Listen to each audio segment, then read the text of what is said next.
Salut tout le monde, c'est Maxime de Roadtrip Moustache. Aujourd'hui, je vous parle d'un projet un peu spécial, Iris. C'est notre nouvel outil open source pour récupérer facilement le feedback, les idées et les bugs de vos utilisateurs.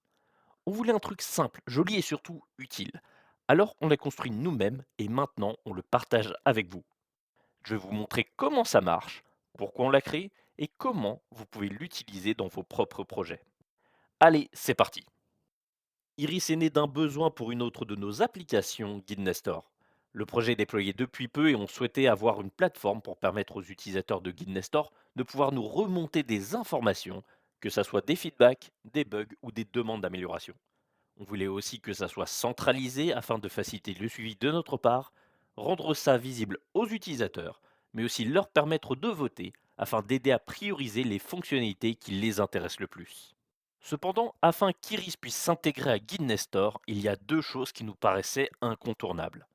La première est la personnalisation du titre et du logo, afin que les utilisateurs sachent que cette application est liée à Guide Nestor. La seconde est la personnalisation du système d'authentification utilisé, afin de permettre aux clients de se connecter avec le même compte que sur Guide Nestor. Passons à la partie démonstration. Comme vous pouvez le voir, je suis connecté sur mon compte Guide Nestor et je vais pouvoir me connecter sur Iris avec le même compte.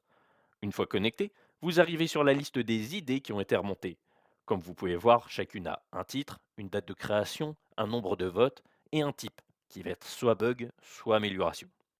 Au-dessus de cette liste d'idées, vous avez une barre de recherche pour pouvoir filtrer rapidement sur une idée que vous pouvez chercher. Vous avez de quoi trier cette liste d'idées, donc soit par date de création, soit par nombre de votes. Et vous avez le bouton pour créer une nouvelle idée.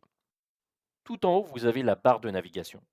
Sur la gauche, vous avez le logo et le titre qui vous permettent de retourner à la page principale en cliquant dessus.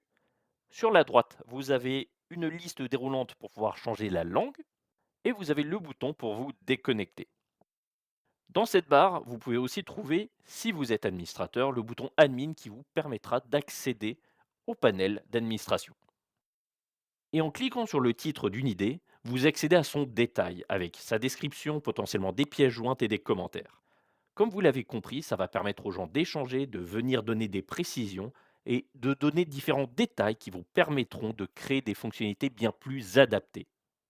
Pour l'installation et le setup d'Iris, tout se passe dans notre documentation où on vous explique étape par étape comment ça marche, toutes les configurations disponibles et vous avez même un modèle pour pouvoir déployer facilement avec Docker Compose.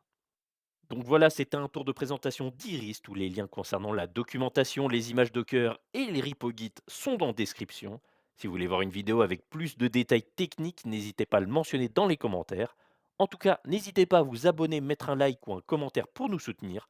Je vous remercie d'avoir regardé cette vidéo et on se retrouve bientôt pour un autre update de Road Trip Moustache. Ciao.